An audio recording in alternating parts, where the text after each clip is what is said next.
Muraho neza nanone ikaze kuri YouTube channel yacu.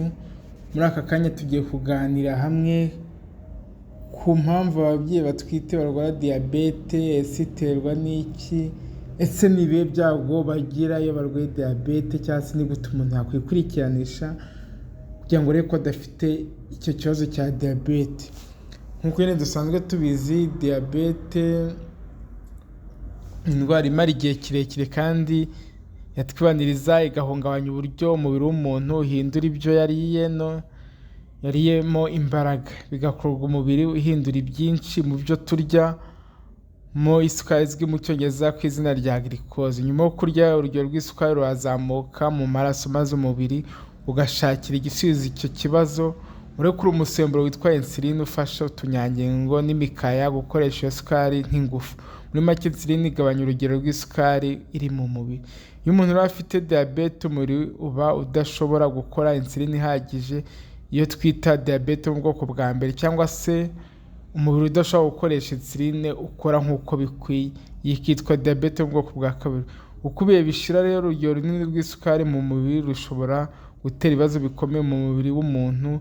Ibibazo bikomoka kuri diyabete twavuga nk'ubuhumyi, indwara z'impyiko, guturika tw'udutsi two mu bwonko, stroke ndetse n'indwara z'umutima. Rero no ku babyeyi batwite nabo bashaka kugira diyabete. Ku babyeyi batwite rero, impinduka zo ku mugore utwite zishobora kumukururira ibyago byo kuba yarwara by'igihe gito diyabete mu bwoko bwa kabiri.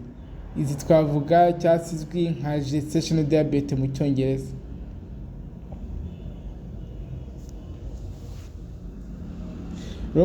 Mu by'ukuri usanga muri ino minsi umubare w'abarwaye diyabete ifata abagore batwite kandi imibare igenda yiyongera uko ibihe bishira. Abagore bose babimukira akenshi, ubwo ni ukuvuga ngo muri Amerika, akenshi basubwo n'abirabura bafuzwa diyabete nyine kugira ngo barebe ko batayigize. Ariko ino diyabete ni diyabete iza igihe umugore utwite ageze neza ku byumweru 20 atwite, akaba ari umugore utari usanzwe arwara diyabete mbere yo gutwita.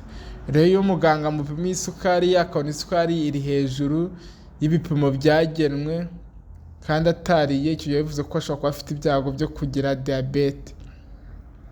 Igihe nasa diyabete isukari yawe iri hejuru, iri hejuru 126, muganga icyo azakora azahita akora ibyo bita hemoglobine glycée, itwereka igihe cyangwa se uko isukari yakoreshejwe mu mezi 3 ashize. Iyo hemoglobine glycée iri hejuru bihita bitwereka ko ufite diyabete, ariyo bita gestational diabetes. Ariko icyiza kino gestational diabetes ni diyabete mu bwoko bwa kabiri. Akenshi iyo umubyeyi abyaye irakira, ariko none hari bake bayigumana. None ni byiza ko buri mubyeyi utwite yisuzumisha glycemie bakamenya ko yaba adafite ino diyabete. Rero ibimenyetso bya diyabete ku mubyeyi utwite ishobora kuba n'indi bimenyetso ku wundi muntu wese urwaye diyabete. Hari ukwihagarika cyane cyangwa se kunyara cyane, kugira inyota cyane, ukanywa ibintu byinshi cyane, no kugira inzara.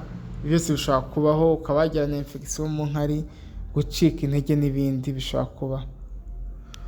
Kugira rero diyabete uri umubyeyi utwite ntabwo ari byiza, birumvikana ni bibi cyane kuko bikongerera ibyago byinshi cyane. Ibyo twavuga, ufite ibyago byo kubyara umwana munini cyane, ibyo bita fetomacrosomy, umwana uzarengeje ibiro 4 cyangwa hejuru ya 4,500.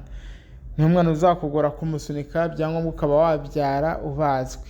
Uno mwana uzavuka ku mubyeyi ufite diyabete ni umwana uzavukana ibiro byinshi, nazo afite ibyago byinshi ko ashobora kuvuka ahumeka nabi cyane kubera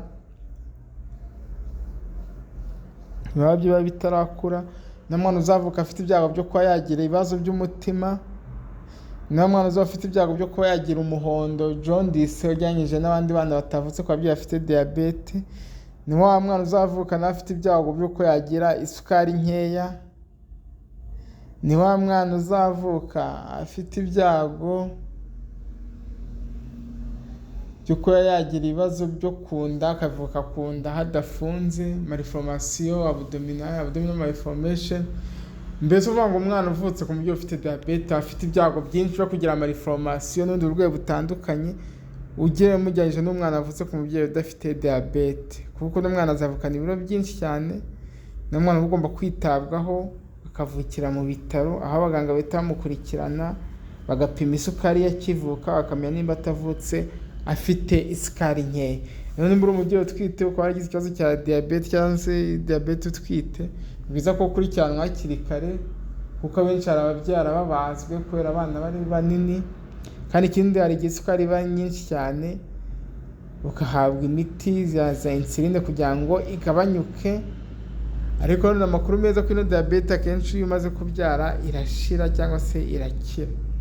Ariko nyuma yo kubyara ukomeza gukurikiranwa nk'umuntu wari ufite diyabete mu gihe urimo konsa, kugira ngo warezere ko ya diyabete itakize nyuma yo kubyara, aribyo bikunze kubaho cyane. Gusa none iyo wigeze kuyigira ino diyabete izo utwite, majorite ubushakashatsi bwerekanye ko ufite ibyago by'uko ushobora kuzarwara diyabete mu gihe kiri imbere. Rero ni byiza ko uba ugomba kuzajya wikurikiranishwa ukamenya ibimenyetso bya diyabete uko twavuze, ku buryo ugize kimwe wiyumvaho ari byiza kwihutira kugana ivuriro rikwegereye. Ariko nubwo twavuze ibyago biba ku mwana wavutse ku mubyeyi ufite diyabete, iyo uryaye ugakurikiranwa neza ntabwo ibyo byago, hari ibishobora kubaho bikavurwa, hari n'ibigorana, ariko ibyinshi n'ibivurwa bigakira. Nimba afite umuhondo uzavurwa, nimba afite humeka nabi azahabwa umwuka. Murakoze cyane. Muraho neza nanone, ikaze kuri YouTube channel yacu. Muri aka kanya tugiye kuganira hamwe ku mpamvu ababyeyi batwite barwara diyabete